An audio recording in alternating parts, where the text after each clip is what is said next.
नमस्कार, आप सभी का स्वागत है डे नाइट स्टडी के इस ऑनलाइन लर्निंग प्लेटफॉर्म पे। दोस्तों, आज की इस वीडियो में हम हरिश्चंद्र महाविद्यालय के काउंसलिंग डॉक्यूमेंट्स और उसके साथ ही साथ अंडरटेकिंग का फॉर्म आपको कैसे फिल करना है उसके बारे में डिस्कस करेंगे। तो आप सभी से हर बार की तरह रिक्वेस्ट है, वीडियो को पूरा देखिएगा, मेरी पूरी बातों को ध्यान से समझिएगा और अपने दोस्तों को शेयर कर दीजिएगा। देखिए दोस्तों, जैसे ही कल कट ऑफ लिस्ट जारी हुई है उसके बाद आप सभी के अंदर डाउट है कि सर हमको अंडरटेकिंग का फॉर्म कैसे फिल करना है और कौन कौन से डॉक्यूमेंट्स हमको लेकर के जाना है काउंसलिंग में। तो दोस्तों, पूरा जो है ये वीडियो काफ़ी डिटेल में है, पूरा डिटेल में हम एक एक चीज़ों को समझाएंगे, समझिएगा आप ध्यान से, ठीक है। देखिए, सबसे पहले ये जो अंडरटेकिंग का जो ये फॉर्म है इसका लिंक मैं आपको डिस्क्रिप्शन बॉक्स में दे दूंगा। उस लिंक पे आप टच करके इस फॉर्म को भर लेंगे, ठीक है, मतलब डाउनलोड कर लेंगे। और डाउनलोड करके जैसे मैं बता रहा हूँ ऐसे आप फिल करके जा करके जब आपकी काउंसलिंग होगी तो इसकी आवश्यकता होती है। जब काउंसलिंग होगा तो ये मोस्ट इंपॉर्टेंट डॉक्यूमेंट्स है, मतलब डॉक्यूमेंट है ये, इसकी आवश्यकता आपको ज़रूर होगी, ठीक है। तो ये फॉर्म का जो पूरा फॉर्मेट है देख लीजिए और इसका लिंक हम आपको इस वीडियो के डिस्क्रिप्शन बॉक्स और कमेंट बॉक्स में देंगे, वहाँ से आप इसको डाउनलोड कर लीजिएगा। सबसे पहले दोस्तों, यहाँ पे अंडरटेकिंग में लिखा क्या है, माता पिता व अभिभावक, ठीक है। इसका मतलब क्या है, किसी भी एक अभिभावक द्वारा ये भरा जाएगा और नीचे जो है आपके द्वारा भरा जाएगा, ठीक है। तो आइए सबसे पहले हम इसको समझते हैं। सबसे पहले यहाँ पे क्या लिखा है, महोदय मेरा पुत्र पुत्री, यानी कि कहने का मतलब क्या है कि जो फॉर्म है ना, पहला फॉर्मेट, ये फॉर्मेट आपके कोई गार्जियन फिल कर रहे हैं, ठीक है। वो आपके पापा भी हो सकते हैं, वो आपके भाई भी हो सकते हैं, वो आपके बहन भी हो सकती हैं, वो आपकी मम्मी भी हो सकती है, मतलब कोई भी अभिभावक हो सकता है, ठीक। तो मेरा पुत्र पुत्री का मतलब क्या है, आपके पापा ये कह रहे हैं, जो भी आपका नाम है। तो आपका जो नाम यहाँ पे आप फिल कर देंगे, जो भी आपका नाम होगा, अगर आप गर्ल्स हैं तो जो भी होगा आप यहाँ पे अपना नाम भर देंगे, ठीक। उसके बाद जो है यहाँ पे लिखा है, ने हरिश्चंद्र स्नातकोत्तर महाविद्यालय वाराणसी के सत्र 2022-23 में प्रवेश ले रही हैं या फिर ले रहा है। मैंने रैगिंग निषेध से संबंधित निर्देशों तथा विश्वविद्यालय अनुदान आयोग के उच्च शिक्षा संस्थानों में रैगिंग से संबंधित विनिमय 2009 में निम्नलिखित प्रावधानों को ध्यान से पढ़ा है तथा पूर्णतः समझ लिया। मैंने इसके बारे में अपने पुत्र पुत्री पाल्या को समझा दिया है। मेरे पुत्र पुत्री पाल्या के विरुद्ध देश के किसी भी शैक्षणिक संस्था द्वारा रैगिंग मामले में प्रतिबद्ध नहीं लगाया जाएगा। मेरे पुत्र पुत्री पाल्या को ऐसे किसी मामले में दोषी पाए जाने पर उसका प्रवेश निरस्त किया जा सकता है, मुझे कोई आपत्ति नहीं होगी, ठीक है। अब देखिए दोस्तों, यहाँ पे क्या हुआ कि आपका नाम हो गया, आपके पिताजी ने आपका नाम डाल दिया, ठीक, या फिर आप किसी भी अभिभावक ने। फिर यहाँ पे क्या होगा कि पिता का आपका नाम क्या है, देखिए आपका नाम क्या होगा, आप यहाँ भरेंगे, मतलब आपके पिता भरेंगे। फिर पिता का नाम, आपके पापा का नाम क्या है, आप भरेंगे। मोबाइल नंबर क्या है, यहाँ भरेंगे। साथ ही साथ आपके किसी भी अभिभावक का यहाँ पे क्या होना चाहिए, हस्ताक्षर। हस्ताक्षर का मतलब क्या होता है, सिग्नेचर। एक चीज़ आप और ध्यान देंगे कि देखिए यहाँ पे पिता है, अगर मान लीजिए in case by the way अगर किसी के पिता नहीं है या फिर ऐसा लगता है तो आप किसी का भी अपने किसी अभिभावक का यहाँ पे नाम फिल कर सकते हैं, ठीक है। चलिए, साथ ही साथ यहाँ पे अंडरटेकिंग जो है ये छात्र छात्रा द्वारा भरा जाएगा। इसका क्या मतलब है कि पहले तो ये आपके पिता ने भर दिया ना, आपके किसी अभिभावक ने ये भरा है, ठीक। हालांकि दोस्तों इस स्थिति में अगर आपके माता पिता नहीं हैं तो आप ही भर सकते हैं, ये कह लें तो एक फॉर्मेलिटी है, लेकिन हाँ राइटिंग चेंज होनी चाहिए और सिग्नेचर आप प्रयास करिएगा कि आप सही डालेंगे। अंडरटेकिंग जो है ये कौन भरेगा, ये आपको भरना है, ठीक। मैं अभ्यर्थी या फिर अभ्यर्थिनी, मैं मतलब आप भर रही हैं, ठीक है। आपका नाम और आपके जो है पुत्र पुत्री, आपके पापा का क्या नाम है या फिर आपकी मम्मी का नाम क्या है, आप भरेंगे। हरिश्चंद्र स्नातकोत्तर महाविद्यालय वाराणसी के जो है सत्र 2021 में कक्षा, यानी कि किस कोर्स में आप एडमिशन ले रही हैं या ले रहे हैं, BA BSc BCom MA MSc MCom LLB या LLM, मतलब जो भी है कोर्सेज वहाँ पे अवेलेबल हैं, BCA BBA। तो दोस्तों यहाँ पे आपको कोर्स का नाम डालना है। फिर से आप समझिएगा, यहाँ पे आपको अपना नाम भरना है, यहाँ पे आपको अपने गार्जियन का नाम भरना है, यहाँ पे आपका कोर्स क्या है वो भरना है, ठीक है दोस्तों। और चीज़ें क्या है मैं बता रहा हूँ। जो अंडरटेकिंग का मतलब होता है, रैगिंग का मतलब होता है, जो आप रैगिंग ना तो करेंगे ना तो किसी का रैगिंग करते हुए देखेंगे या फिर उसमें पार्टिसिपेट नहीं करेंगे आप, ठीक है। चलिए, उसके बाद जो है यहाँ पे छात्र छात्रा का नाम, आपका नाम क्या भरेंगे, पिता का नाम क्या है, मोबाइल नंबर और कक्षा कौन से क्लास में कौन से कोर्स में आप एडमिशन ले रहे हैं, रोल नंबर आपका क्या है वो भरेंगे, ठीक है। और छात्र छात्रा का हस्ताक्षर आप यहाँ पर अपना सिग्नेचर कर देंगे और नीचे दिनांक भर देंगे, ठीक है।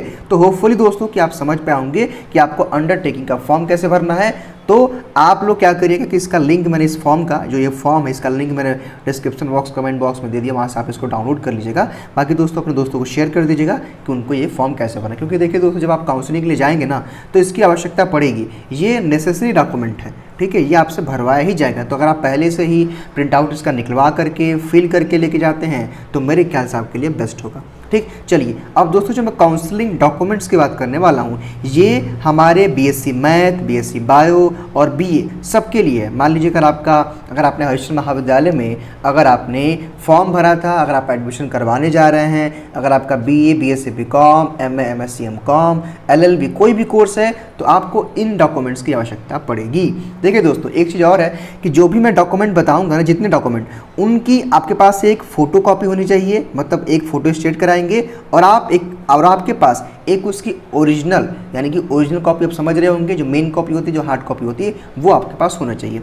सबसे पहले प्रवेश पत्र आपके पास होना चाहिए, प्रवेश पत्र। ठीक है, अब दोस्तों प्रवेश पत्र जो है, प्रवेश पत्र का मतलब क्या है, जब जो आपने एडमिट कार्ड आपके पास होगा उसका एक मेन कॉपी और एक फ़ोटो कॉपी। ठीक, उसके बाद आवेदन फॉर्म की डाउनलोड 2 प्रतियां में प्रिंट कॉपी, यानी कि जो आप आवेदन फॉर्म भरे थे, एप्लीकेशन फॉर्म, उसका 2 फोटो कॉपी आपको लेके जाना होगा।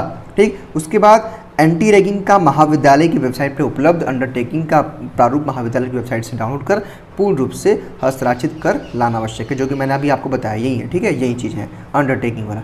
ठीक, तो आप इसको समझ गए हैं, इसको आप डाउनलोड भी कर लेंगे। चलिए, उसके बाद आपको हाई स्कूल इंटर का मार्कशीट, अगर जिनके पास मार्कशीट इन केस यूजी वालों के पास अगर नहीं है तो आप उसका नेट वाली कॉपी को लेकर के जाएंगे। एक चीज़ और है, जो लोग हमारे एलएलबी के स्टूडेंट होंगे, एस्पिरेंट होंगे, जो एडमिशन लेंगे, और जो लोग एमए, एमएससी एमकॉम के होंगे, तो उनको हाई स्कूल इंटर के साथ साथ ग्रेजुएशन का भी अपना मार्कशीट लेके जाना है। मान लीजिए कि आपका 3rd ईयर का रिजल्ट नहीं आया है, ठीक है, तो उस केस में क्या करेंगे, आप 2nd ईयर का लेकर जाएंगे, और 3rd ईयर का अगर आ गया होगा तब तो आप नेट वाली कॉपी लेके जाएंगे, अगर नहीं आया है तो आप 2nd ईयर 1st ईयर का मार्कशीट लेकर के जा सकते हैं। मेरी बात समझ गए आप लोग? हाँ, एक चीज़ और होता है कि जिनका रिजल्ट नहीं आया होता ना, उनको चरित्र प्रमाण पत्र, यानी कि उनको करेक्टर सर्टिफिकेट नहीं मिलता है। तो जिनका भी रिजल्ट नहीं आया है, कोई घबराने की बात नहीं है, आपके पास जो भी डॉक्यूमेंट रहेगा वो सारा आप लेके जाएंगे, वहाँ पे आपको बताया जाएगा कि इसका ऑप्शन क्या है। हालांकि दोस्तों, जहाँ तक हमें लगता है कि 12 दिन या 21 दिन का समय मिलता है, इसके बीच आपको अपना करेक्टर सर्टिफिकेट और मार्कशीट वगैरह दिखाना पड़ता है। ठीक है, ये होता है क्योंकि टीसी का भी मैटर आता है। ठीक है, तो देखिए टीसी जिनके पास है वो तो लेके जाएंगे ही, टीसी का मतलब ट्रांसफ़र सर्टिफिकेट होता है, टीसी ट्रांसफ़र सर्टिफिकेट आप लेके जाएंगे, और जिनके पास नहीं है, क्यों नहीं है, आप उसका जो है वहाँ पर जवाब दे देंगे, मतलब अपना अप्लीकेशन करके बता देंगे कि सर मेरा रिजल्ट नहीं आया था, या फिर जो भी मैटर था आप वहाँ पर एक अप्लीकेशन दे सकते हैं, और कुछ दिनों का समय आप ले सकते हैं, फिर अपना वहाँ पे आप टीसी जमा कर सकते हैं। माइग्रेशन की आवश्यकता किसको पड़ती है? जो लोग अदर स्टेट से आते हैं। अगर आप दूसरे ज़िले के हैं, ठीक है, तो आपको माइग्रेशन सर्टिफिकेट आपके कॉलेज से ही मिलता है, माइग्रेशन आपको जमा करना पड़ेगा। ठीक है, तो टीसी सबके लिए कंपलसरी है, जिनके पास नहीं है वो अपना वहाँ पे जाकर बताएंगे कारण क्या है, वो एप्लीकेशन वहाँ पे प्राचार्य को दे देंगे। ठीक, और कुछ दिन का समय लेकर के आप लोग जमा कर देंगे। ठीक, और टीसी और इसके बारे में, माइग्रेशन के बारे में बताया कि वो अदर स्टेट के लिए होता है। उसके बाद दोस्तों इसको ध्यान समझिएगा, इसको लेकर बहुत सारे छात्र कन्फ्यूज़न में। देखिए, कह रहा है कि अनुसूचित जाति और अनुसूचित जनजाति के अभ्यर्थियों को संबंधित जिले के तहसील के तहसीलदार से प्राप्त जाति प्रमाण पत्र की मूल प्रति के साथ ओरिजिनल कॉपी इंटरनेट पर उपलब्ध डाउनलोड प्रति भी प्रिंट आउट कर प्रवेश के समय प्रस्तुत करें। यानी कि दोस्तों, जब आप अपना करेक्टर सर्टिफिकेट के लिए जब अपना ऑनलाइन आप आवेदन करते हैं ना, तो उसकी भी आपको 2 प्रिंट जो है लेके जाना है, मतलब उसका भी प्रिंट आउट आपको निकलवा लेना है। समझ गए आप लोग? उसके बाद क्या लिखा है कि अन्य पिछड़ा वर्ग, यानी कि ओबीसी की, देखिए यहाँ पे SC ST की बात हो रही थी, ठीक है, और यहाँ पे अब बात हो रही है अन्य पिछड़ा वर्ग, जो लोग हमारे ओबीसी के हमारे कैंडिडेट हैं। कह रहा है कि अन्य पिछड़ा वर्ग के उत्तर प्रदेश के अभ्यर्थियों का वर्ष 2019 या उसके बाद का निर्गत जाति प्रमाण पत्र ही अनुमान्य होगा। जाति प्रमाण पत्र की मूल प्रति के साथ ओरिजिनल कॉपी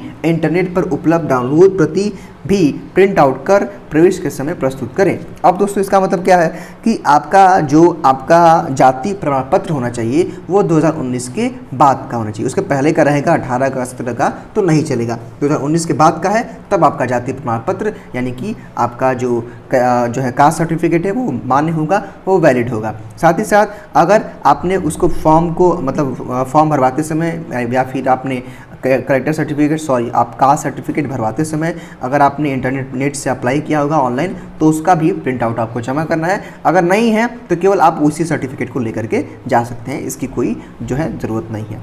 ठीक है, उसके बाद EWS के जो हमारे छात्र हैं जिन्होंने EWS कोटा से अप्लाई किया है तो आपके पास 1 साल के अंदर का बना हुआ EWS का सर्टिफिकेट आपके पास होना चाहिए, यानी कि EWS का सर्टिफिकेट आपका मिनिमम 1 साल के अंदर का होना चाहिए। साथ ही साथ दोस्तों स्वतंत्रता सेनानी संग्राम के आश्रित को स्वतंत्रता संग्राम सेनानी का परिचय पत्र, पेंशन प्रपत्र तथा स्वतंत्रता सेनानी संग्राम द्वारा आश्रित होने का प्रमाण, हल्फनामे द्वारा प्रवेश समिति की समकक्ष प्रस्तुत होना होगा तथा पेंशन पत्र की सत्यापित प्रतिलिपि एवं हल्फनामे की मूल प्रति प्रवेश परीक्षा पत्र के साथ संलग्न की जाएगी। निर्धारित प्रारूप पर जिलाधिकारी द्वारा निर्गत आश्रित प्रमाण ही स्वीकार किए जाएंगे। सभी संबंधित प्रमाण पत्र प्रस्तुत करना अनिवार्य है। अब दोस्तों जो भी हमारे फ्रीडम फाइटर वाले छात्र हैं जिन्होंने भी स्वतंत्रता सेनानी संग्राम से के कोटे से अप्लाई किया है, वो लोग क्या करेंगे, इसका स्क्रीनशॉट लेकर के जो भी आपके घर में स्वतंत्रता सेनानी संग्राम था उसको आप लोग दिखा देंगे। ठीक है, तो उनका परिचय पत्र आपको दिखाना है, पेंशन से संबंधित जो कागज़ होगा वो दिखाना है। ठीक है, तो इस बारे में प्लीज़ आप लोग अपने घर पे ज़रूर बात करिएगा अपने पेरेंट्स से। साथ ही साथ सेवारत सैनिक तथा भूतपूर्व के आश्रित पैर 4(ख)(2) में वर्णित अपने पिता के पेंशन पत्र, परिचय पत्र एवं प्रतिलिपि स्व प्रमाणित अपने आवेदन पत्र के साथ संलग्न करें। इसका मतलब क्या है कि आपको अगर कोई सेनावित है तो आप उसका परिचय पत्र ले लेंगे और उसका फोटो मतलब जीरोक्स कॉपी और नीचे वेरीफाई करा लेंगे। वेरीफाई का मतलब क्या होता है, जो है नीचे साइन करवा लेंगे अपने जो भी लोग होंगे। ठीक है, ठीक, आप लोग समझ गए होंगे। चलिए, उसके बाद अगर आप दिव्यांग हैं, अगर आप जो है हैंडीकैप्ड हैं, तो आपका कह रहा है कि 40% मिनिमम आपका होना चाहिए, दिव्यांग होने चाहिए। और उसका आप लोग क्या करेंगे कि आप उस सर्टिफिकेट का फ़ोटो स्टेट करवा करके ले करके आएंगे। ठीक है, और मिनिमम आपका 40% रहेगा तभी जाकर के आपको इसका लाभ मिलेगा।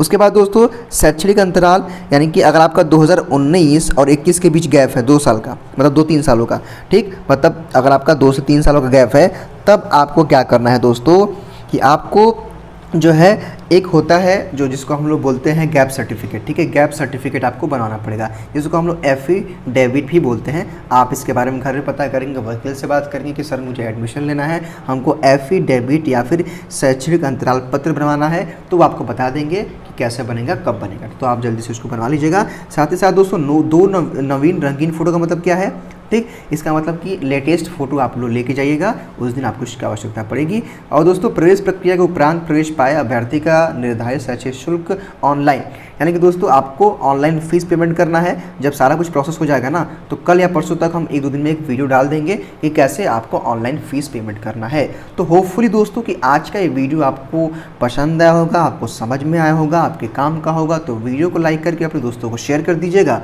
और इसी प्रकार की आगे भी अपडेट के लिए चैनल को ज़रूर सब्सक्राइब कर लीजिएगा। Thank you so much.